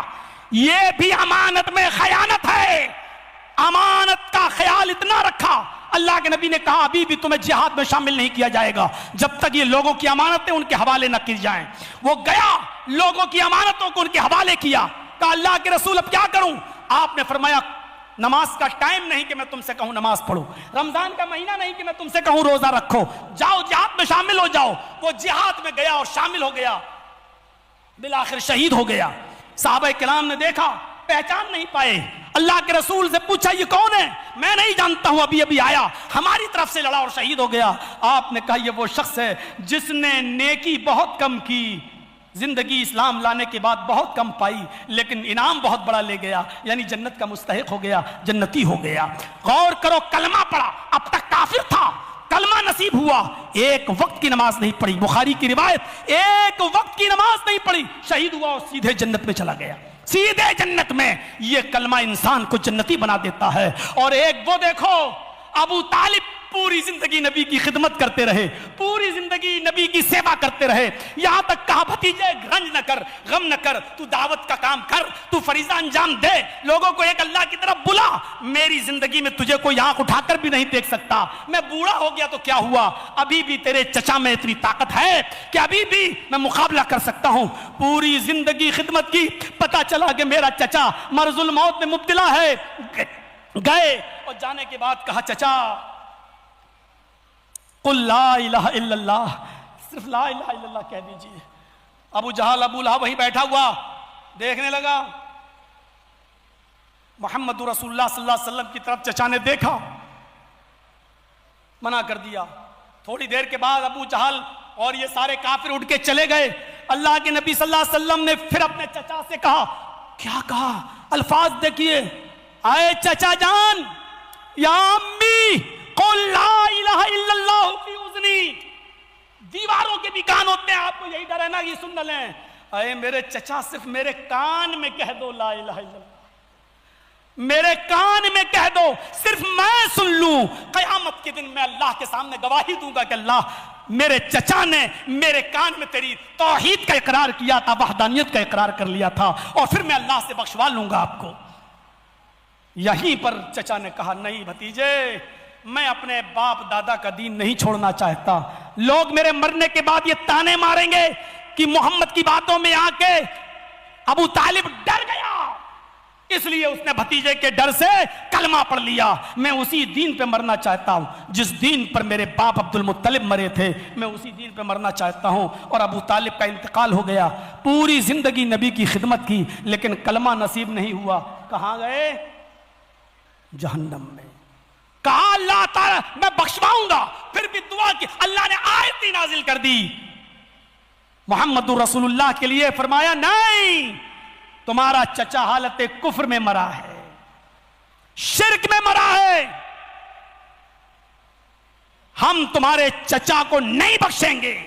کسی مومن کے لیے جائز نہیں ہے کہ وہ کسی کافر اور مشرک کے لیے دعائے مغفرت کرے اور اس کی بخشش کی دعا کرے۔ ہم آپ کی دعا قبول نہیں کریں گے۔ اللہ پر کسی کا دباؤ ہے کیا؟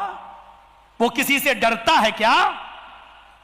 یہ ہمارے یہاں کی کہاوتیں ہو سکتی ہیں، نماز پڑھو نہ پڑھو، روزہ رکھو نہ رکھو، عبادت کرو نہ کرو، عمل کرو نہ کرو، ہم تو جس کے مرید ہیں وہ بھاگ دوڑ کے ہم کو اللہ کے عذاب سے بچا لے گا۔ یہ تو دنیاوی کہاوتیں ہیں، ورنہ قیامت کے دن تو حال یہ ہے۔ اللہ کے نبی اسی دنیا میں اپنی بیٹی سے کہہ رہے ہیں، یا فاطمہ بنت محمد انقذی نفسک من النار سلینی من مالی ما شئت۔ فاطمہ دنیا میں جو چاہے مجھ سے مانگ لے، میں دینے کے لیے تیار ہوں میرے مال میں سے۔ انقذی نفسک من النار، لیکن جہنم کی آگ سے اپنے آپ کو بچا لے۔ انی لا اغنی عنک من اللہ شیئا، قیامت کے دن میں تیرے کوئی کام نہیں آ سکوں گا، قیامت کے دن میں تیرے کوئی کام نہیں آ سکوں گا، قیامت کے دن میں تجھے نہیں بخشوا سکوں گا، قیامت کے دن میں تیری بخشش نہیں کروا سکتا۔ انی لا اغنی عنک من اللہ شیئا۔ اب اپنی بیٹی تک سے یہ کہہ رہے ہیں۔ توحید کو سمجھنے کی کوشش کرو۔ تو اسلام کی خصوصیات میں نے بتائی ہیں۔ اسلام دین توحید ہے، اسلام دین مکمل ہے۔ اسلام کی خصوصیات میں سے خصوصیت یہ ہے کہ یہ اسلام دین رسالت ہے۔ رسالت کا صحیح تصور اسلام پیش کرتا ہے۔ آپ دنیا میں کسی بھی مہان پروش کی زندگی اٹھا لو، عیسیٰ علیہ السلام کے بارے میں عیسائیوں کا عقیدہ کیا ہے؟ سن آف گاڈ، اللہ کے بیٹے۔ موسیٰ علیہ السلام کے بارے میں عقیدہ کیا ہے یہودیوں کا؟ اللہ کے بیٹے۔ اور سکھوں میں چلے جاؤ، گرو نانک کے بارے میں عقیدہ کیا ہے؟ کسی بھی گردوارے میں چلے جاؤ، نانک بھگوان۔ مہاویر جی، جینیوں کے ہاں چلے جائیے، مہاویر جی کے بارے میں لکھا بھگوان۔ کسی بھی دھرم کے لوگوں نے اپنے یہاں آنے والے مہان پرش کو انسان رہنے ہی نہیں دیا ہے، انسان نہیں رہنے دیا ہے۔ میں نیپال میں گیا، لمبنی پروگرام ہوا، وہاں کے لوگوں نے جب مجھے گوتم بدھ کا ایریا دکھایا تو گوتم بدھ کی مورتی کے نیچے لکھا ہے بدھ بھگوان۔ کرشن جی کے بارے میں ہمارے ہندو بھائیوں کا عقیدہ کرشن بھگوان۔ رام چندر جی کے بارے میں والمیکی رامائن کہتی ہے مریادا پروشوتم، سب سے مہان پروش، لیکن والمیکی جی کی رامائن میں تو مریادا پروشوتم لکھا ہے، لیکن تلسی داس جی کی رامائن رام چرت مانس ان کو رام بھگوان کا درجہ دیتی ہے، اور ہمارے ہندو بھائیوں نے بھی ان کو بھگوان کا درجہ دے دیا۔ آپ کسی بھی دھرم کی ہسٹری دیکھیے، آج میرے بھائیوں اس دھرم میں آنے والا کوئی مہان پروش نہیں رہ گیا۔ کسی نے اللہ کا بیٹا کہہ دیا، کسی نے بھگوان کا درجہ دے دیا۔ اگر پروش کا اور مہان پروش کا اور انسانیت کے درجے میں اصلی شکل میں کسی کو اگر باقی رکھا ہے تو اللہ تعالیٰ نے جناب محمد رسول اللہ کو باقی رکھا ہے، نہ بھگوان کا درجہ، بلکہ اعلان کرتے ہوئے کہا قل انما انا بشر مثلکم، اے نبی کہہ دو، میں تو کہہ رہا ہوں کہ آپ انسان ہو، لیکن اپنی زبان سے آپ بھی اعلان کر دو، کیا انما انا بشر مثلکم، کہ میں تمہاری طرح کا ایک بشر ہوں، صرف انسان نہیں، مثلکم بھی کہو، تمہاری طرح، جیسے تم چلتے پھرتے ہو میں بھی چلتا پھرتا ہوں، تم کھاتے پیتے ہو میں بھی کھاتا پیتا ہوں، تم سوتے ہو میں بھی سوتا ہوں، تمہیں شادی بیاہ کی ضرورت پڑتی ہے مجھے بھی شادی بیاہ کی ضرورت پڑتی ہے، تمہارے بیوی بچے ہیں میرے بھی بیوی بچے ہیں۔ یہی وجہ ہے کہ عرب کے لوگ محمد رسول اللہ کو بشر مانتے تھے، رسول نہیں۔ وہ کہتے تھے واہ یہ رسول ہے، ہماری طرح کھاتا ہے پیتا ہے چلتا ہے شادی کرتا ہے بچے، اور کہہ رہا میں رسول ہوں۔ واہ، جس کے بچے ہیں زینب، رقیہ، ام کلثوم، فاطمہ، وہ کہہ رہا ہے کہ میں رسول ہوں، ہماری طرح چلتا پھرتا اور کہہ رہا ہے رسول ہوں۔ ما لہذا الرسول یاکل الطعام ویمشی فی الاسواق، ارے یہ کیسا رسول ہے، یہ تو ہماری طرح بازاروں میں چلتا ہے اور کھانا کھاتا ہے، یہ کیسا رسول ہے۔ غور کرو، عرب کے کافر بشر مانتے تھے، رسول نہیں۔ اور ہم مسلمانوں میں بہت بڑا مسلمانوں کا ایک طبقہ بشر نہیں مانتا ہے، وہ بشر مانتے تھے، رسول نہیں. اور ہم مسلمانوں کا ایک بہت بڑا طبقہ بشر ہی نہیں مانتا ہے. وہ کہتا ہے کہ نہیں وہ بشر ہماری طرح کیسے ہو سکتے ہیں, ہماری طرح کیسے ہو سکتے ہیں. ارے مقام اور مرتبہ میں کون اپنی طرح مانتا ہے؟ مقام اور مرتبہ تو اتنا بڑا ہے, اللہ کے بعد اگر سب سے اونچا کسی کا مقام ہے, اللہ کے بعد, اور پھر سنیے اللہ کے بعد اگر سب سے بڑا درجہ کسی کا ہے تو وہ ہستی ہے جناب محمد رسول اللہ صلی اللہ علیہ وسلم کی. ایسا عقیدہ رکھنے میں کیا برائی ہے؟ تو میرے پیارے ساتھیوں, یہ اللہ کے رسول صلی اللہ علیہ وسلم کے بارے میں یہ کہا گیا, انسانیت کے درجے میں اگر کسی نے رہنے دیا تو وہ ہے اسلام, وہ مذہب ہے اسلام. قول انما انا بشر مثلکم, اے نبی کہہ دو کہ میں تمہاری طرح کا ایک بشر ہوں, اے نبی کہہ دو کہ میں تمہاری طرح کا ایک انسان ہوں. مثلکم, تمہاری طرح کا, ہاں فرق اتنا ہے ہم میں اور تم میں. وانما الہ, کیا فرق ہے؟ یوحی الیہ, ہماری طرف وحی آتی ہے, اللہ کا پیغام آتا ہے, تمہارے پاس اللہ کی وحی نہیں آتی. بس اس وحی نے مجھے اتنا بڑا مقام دے دیا, اس جبرائیل کی آمد نے اور قرآن کے نزول نے, کہ مجھے اللہ کے بعد سیکنڈ درجہ, اللہ کے بعد سب سے بڑا مقام ہم کو دیا ہے, اس لیے کہ میرے پاس وحی آتی ہے اور تمہارے پاس وحی نہیں آتی. تو میرے بھائیوں, دین رسالت بھی, رسالت کا صحیح تصور اسلام پیش کرتا ہے. اسلام کی خصوصیات میں سے خصوصیت یہ ہے کہ اسلام دین مساوات ہے. مساوات کا, برابری کا سب سے بڑا درس اگر کوئی دیتا ہے تو اسلام دیتا ہے. یہاں ذات برادری نہیں ہے, یہاں اونچ نیچ نہیں ہے, اونچ نیچ نہیں ہے. یہاں یہ نہیں کہا گیا کہ برہما جی نے اپنے منہ سے برہمن کو پیدا کیا, اپنے سینے سے چھتری کو پیدا کیا, اپنی ران سے ویش کو پیدا کیا, اپنے پیروں سے شودر کو پیدا کیا, لہذا شودر پیروں سے لات کھانے کے لائق ہی ہے. یہاں یہ نہیں ہے, یہاں صرف یہ کہا گیا تم سب بھائی بھائی ہو. یا ایھا الناس انا خلقناکم من ذکر و انثی, یا ایھا الذین آمنوا نہیں, یا ایھا الناس, آئے سمپورن جگت کی مانو ذاتی, آئے ساری دنیا کے انسانوں, ہم نے تم کو ایک مرد اور ایک عورت سے پیدا کیا ہے.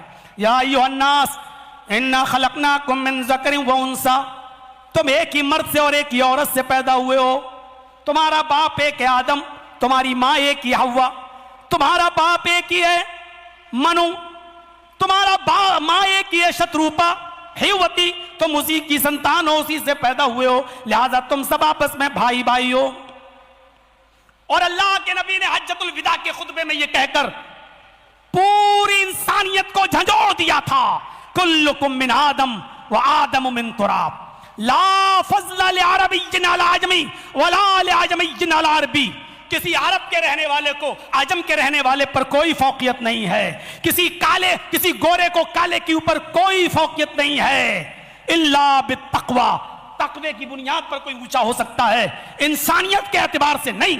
کلکم من آدم و آدم من تراب, تم سب آدم کے بیٹے ہو اور آدم مٹی سے پیدا کیے گئے تھے, تم سب مٹی سے پیدا کیے گئے ہو. غور کیجئے, رنگ, نسل اور ذات برادری کو مٹا دیا, ختم کر دیا اس کا خاتمہ. یہاں تک کہ آپ تعجب کریں گے, دیکھیے جب یروشلم کی طرف حضرت عمر فاروق جا رہے تھے اور آپ کا غلام, تو طے یہ ہوا کہ 1 میل میں اونٹ پر بیٹھوں گا, تم میری لگام کو پکڑو گے, اور 1 میل میں اونٹ کی لگام کو پکڑوں گا اور تم اونٹ پر بیٹھو گے. حضرت عمر میں اور ان کے غلام افلاح میں یہ طے ہوا.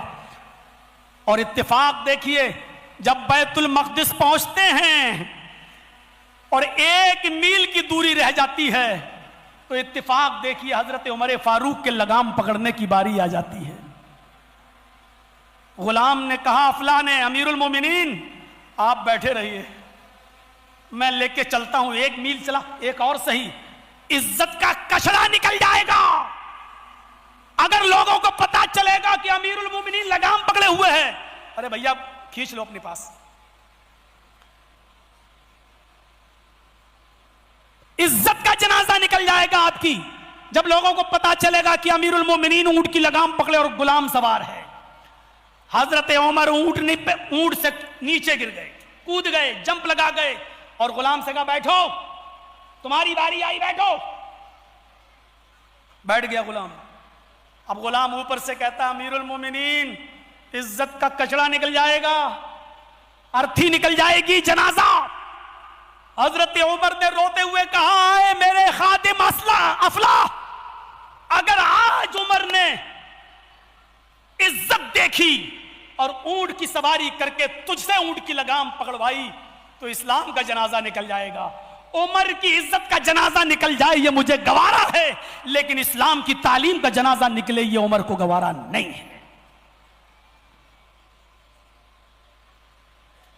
گاڑی پر بیٹھنے والا سائیکل والے کو سلام نہیں کرے گا، فارچونر پر بیٹھ کے جا رہا ہوں میری تو عزت کا جنازہ نکل جائے گا، میں فارچونر کا مالک اور پیدل آدمی کو سلام کروں گا۔ اصول ہی بدل دیا اللہ کے نبی نے۔ پیدل چلنے والے کا حق نہیں ہے سلام کرنے کا، اللہ کے رسول نے کہا جو سوار ہے وہ سلام کرے گا پیدل چلنے والے کو۔ تکبر اور غرور جہاں سے پیدا ہوتا اسی کو توڑ دیا۔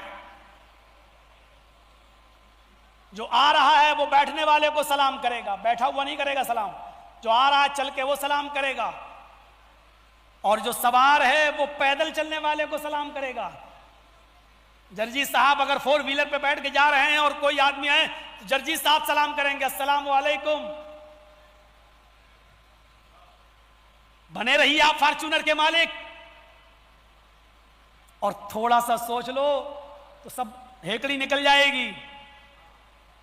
فَلْيَنْظُرِ الْإِنسَانُ مِمَّا خُلِقَ، ارے سوچ تو لے تو پیدا کس چیز سے ہوا ہے۔ ہر انسان کو غور کرنا چاہیے کہ کس چیز سے پیدا ہوا ہے۔ اشارہ کر دیا اور پھر بتا بھی دیا خُلِقَ مِن مَّاءٍ دَافِقٍ، ایک اچھلتے ہوئے جمپ لگاتے ہوئے پانی کے قطرے سے تو پیدا ہوا۔ ایک حقیر و ذلیل پانی کے قطرے سے پیدا ہونے والے انسان، تجھے تکبر کرنے کا کیا حق ہے؟ پیدا کس چیز سے ہوا ہے اور پیدا کس راستے سے ہوا ہے؟ تجھے تکبر کرنے کا حق کیا؟ گرا دیا، سوچنے پر مجبور کر دیا، اور پھر یہ بھی کہہ دیا حدیث قدسی الکبریاء ردائی والعز ازاری، میرے بندو تکبر جتانا یہ صرف میری چادر ہے، والعز ازاری، اور عزت جتانا یہ میری لنگی ہے۔ تم 2 کپڑے پہنتے ہو، ایک اوپر ایک نیچے، ایک کرتا ایک پیجامہ، ایک اوپر ایک نیچے، 2 کپڑے پہنتے ہو اپنی عزت کو چھپانے کے لیے۔ اللہ کہتا ہے کہ میری بھی 2 کپڑے ہیں، العز ازاری، عزت میری لنگی ہے، یہ صرف میں پہن سکتا ہوں، میرے لیے زیب ہے، والکبریاء ردائی، اور تکبر میری چادر ہے، یعنی یہ صرف میں جتا سکتا ہوں۔ فمن نازعنی فی کل واحد منہما، ان دونوں چیزوں میں سے اگر کسی نے مجھ سے ایک بھی چیز چھیننے کی کوشش کی، عزت یا تکبر اپنے لیے بنانے کی کوشش کی، فقد عذبتہ عذابا شدیدا، تو ہم اس کو ایسا دردناک عذاب دیں گے جو اس نے سوچا بھی نہیں ہو۔ کہاں پہنچا دیا ہے؟ حضرت عمر فاروق جب لگام پکڑ کے چلنے لگے تو لوگ سمجھ رہے تھے کہ جو بیٹھا ہوا ہے اونٹ پر وہ ہے مالک، وہ ہے امیر المومنین۔ مسلمانوں سے کہہ رہے تھے وہ یہودی اور وہ عیسائی، تمہارا امیر المومنین وہ ہے جو اونٹ کے اوپر بیٹھا ہوا ہے، اور مسلمان جواب دے رہے تھے نہیں، اے یہودیوں، اے عیسائیوں، ہمارا امیر المومنین تو وہ ہے جو اونٹ کی لگام پکڑ کر چلا رہا ہے، اور اس نے اپنے خادم کو اونٹ پر بٹھایا ہے اس لیے کہ اس کی اونٹ کی لگام پکڑنے کی باری آ گئی ہے، اور ایسا اس لیے وہ کر رہا ہے کیونکہ اسلام کی تعلیم یہی ہے، محمد رسول اللہ صلی اللہ علیہ وسلم کی تعلیم یہ ہے، اس نے اسلام کی تعلیم کو مجروح نہیں ہونے دیا۔ جب یہودیوں نے اور عیسائیوں نے یہ سنا تو کچھ یہودی ایسے تھے جو اس منظر کو دیکھ کر کہہ رہے تھے، اس مساوات کو دیکھ کر کہہ رہے تھے، اشہد ان لا الہ الا اللہ واشہد ان محمدن عبدہ ورسولہ، یہ کلمہ پڑھ کر اسلام قبول کر رہے تھے۔ ایسا نہیں ہو سکتا ہے، کسی بھی مندر میں جا کر دیکھ لو، برہمن اور ہریجن دونوں اور شودر ایک ساتھ کوئی پوجا کر کے دکھا دے۔ آج بھی جب کوئی دلت بچہ مندر سے پرساد لے لے تو دیکھو آپ اور اتر پردیش کے کیسوں میں دیکھ لو، مار مار کے اس کی جان، بچہ، صرف دلت کا بچہ، مندر سے بٹنے والے ایک پرساد کو لے لیا، ایک لڈو اس نے لے لیا، دلت ہے کیسے لیا، اتنا مارا، لنچنگ کی گئی اس کی کہ اس بیچارے کی جان لے لی گئی، اس 8 سال کے اور 10 سال کے بچے کو، جس کو صحیح سے یہ بھی نہیں معلوم کہ ذات برادری کیا ہوتی ہے۔ میرے بھائیوں تصور کریے، یہ اسلام کا نظام ہے۔ حی علی الصلاۃ، یہی اذان کی آواز جرجیس کے لیے بھی ہے، یہی اذان کی آواز کنگ سلمان کے لیے بھی ہے، یہی اذان کی آواز دلی کے امام شاہی امام بخاری کے لیے بھی ہے، اور یہی اذان کے الفاظ دلی کی سیڑھیوں پر، جامع مسجد کی سیڑھیوں پر بھیک مانگنے والے بھکاریوں کے لیے بھی اذان کے یہی کلمات ہیں۔ ایک ہی وقت میں سب نماز پڑھنے کے لیے جائیں گے، کسی امیر کے بغل میں کوئی بھکاری کھڑا ہو گیا، کوئی غریب کھڑا ہو گیا تو امیر اس کو اپنے بغل سے ہٹا نہیں سکتا ہے۔ اگر کسی غریب کو اور کسی محتاج و فقیر کو علم زیادہ ہے تو امیر کو اس کے پیچھے نماز پڑھنا پڑے گی، اور اس فقیر، اس غریب آدمی کو مصلی امامت پہ کھڑے ہو کے نماز پڑھانا پڑے گی۔ اسلام کے اسی دستور مساوات کے منظر کو دیکھ کر مہاتما گاندھی نے کہا تھا کہ اگر اس دیش میں امن چاہتے ہو، شانتی چاہتے ہو تو اسلام کا قانون مساوات قائم کر دو، برابری قائم کر دو، اونچا ذات برادری کو مٹا دو، اس دیش کے اندر سے خون خرابہ مٹ جائے گا، اس دیش کے اندر سے ذات برادری کو مٹا دو تو امن اور شانتی پیدا ہو جائے گی۔ اور اسی امن اور مساوات کو دیکھتے ہوئے ڈاکٹر بھیم راؤ امبیڈکر نے اسلام مذہب قبول کرنے کی اچھا ظاہر کی تھی اور کہا تھا اپنے 20,000 انویائیوں کے ساتھ کہ میں اسلام لانا چاہتا ہوں کیونکہ اسلام کے اندر ذات برادری نہیں ہے۔ لیکن وہاں گاندھی جی نے کہہ دیا کہ کون سا مسلمان، حنفی بنو گے، شافعی بنو گے، مالکی بنو گے، حنبلی بنو گے، بریلوی بنو گے، شیعہ بنو گے، چکلالوی بنو گے، قادیانی بنو گے، مرزائی بنو گے، اہل حدیث بنو گے، کیا بنو گے؟ اتنے فرقے گنا دیے امبیڈکر جی ہیں۔ قرآن پڑھا سمجھ میں آ گیا، حدیث پڑھی سمجھ میں آ گیا، اب یہ 72 فرقے تم نے اور بتا دیے۔ ایک سال بھی اگر سب کو پڑھنے لگوں اور کسی صحیح فرقے کی سچائی جاننا چاہوں تو 72 سال اب میں اور کہاں سے لاؤں زندہ رہنے کے لیے؟ انہوں نے کہا میں اس کو بھی طلاق دیتا ہوں، اسلام کو بھی چھوڑ دیا۔ کتنا بڑا نقصان ہوا۔ قرآن و حدیث سمجھایا تو سمجھ میں آ گیا، فرقے رکھے گئے تو سمجھ میں نہیں آیا۔ اسی لیے تو قرآن نے کہا وَاعْتَصِمُوا بِحَبْلِ اللَّهِ جَمِيعًا، تم سب مل کر اللہ کی رسی کو، قرآن کو مضبوطی سے پکڑ لو، وَلَا تَفَرَّقُوا، فرقوں میں مت بٹو۔ قرآن مضبوطی سے پکڑو گے تو فرقے نہیں بنیں گے۔ آج ہم فرقوں میں بٹے ہوئے ہیں، اس کا مطلب یہ ہے کہ قرآن کو مضبوطی سے ہم نے نہیں پکڑا ہے۔ میرے بھائیو، اسلام دین مساوات ہے، اور میں بتانا تو بہت کچھ چاہتا تھا لیکن اب آگے نہیں چلوں گا۔ میرے بھائیو، اسلام دین امن ہے، اسلام دین عدل ہے، اسلام دین روحانیت ہے، اسلام دین تقوی ہے، اسلام دین الرحمت ہے۔ یہ اتنی ابھی بہت سی چیزیں باقی تھیں، ابھی تو میں کچھ پوائنٹس بنا کے لایا تھا، پرچہ میرا جیب ہی میں رکھا رہا، وہ رہ گیا، کوئی بات نہیں۔ میرے بھائیو، ہمارے ماجد تیمی صاحب نے اب اعلان ہی کر دیا ہے کہ انشاءاللہ آپ کی یہی محبت رہی تو ہر 3 مہینے کے بعد میں جرجیت صاحب کو بلاتا رہوں گا، دیکھتا ہوں کہ آپ لوگوں کی کیا محبت رہے گی۔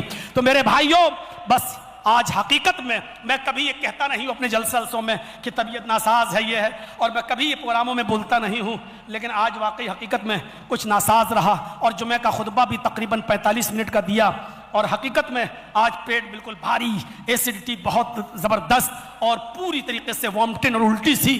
آپ بھی سوچ رہے ہوں گے یہ کیسا بیمار ہے، کچھ چیخ چیخ کے بول رہا ہے اور کہہ رہا ہے کہ بیمار، پتہ نہیں آپ لوگوں کا یہ مجمع دیکھ کر جوش کیسے آ گیا اور اتنا بول گیا۔ یہ اللہ کی مدد ہے، ذالک فضل اللہ یؤتیہ من یشاء۔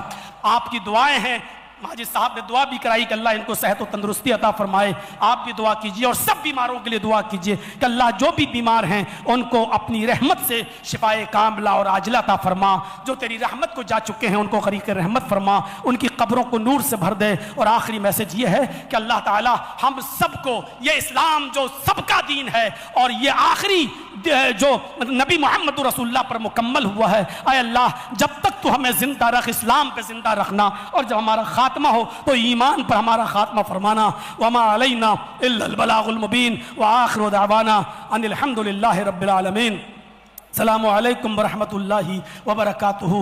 اسٹیج کی طرف لوگ بڑھ کے نہ آئیں، سیلفی لینے کی کوشش نہ کریں، طبیعت بھی ناساز ہے، پسینے سے اس وقت اتنا شرابور ہوں کہ اگر میں اپنی بنیان اتار کر نچوڑوں تو پانی اس میں بہے گا پسینے سے، تو اتنی گرمی بھی ہے، اس لیے آپ تھوڑا سا مجھے معاف کریں، دل سے دعا کریں، ہم آپ کو دعاؤں میں یاد رکھیں گے، آپ ہمیں دعاؤں میں یاد رکھیں۔ السلام علیکم ورحمۃ اللہ۔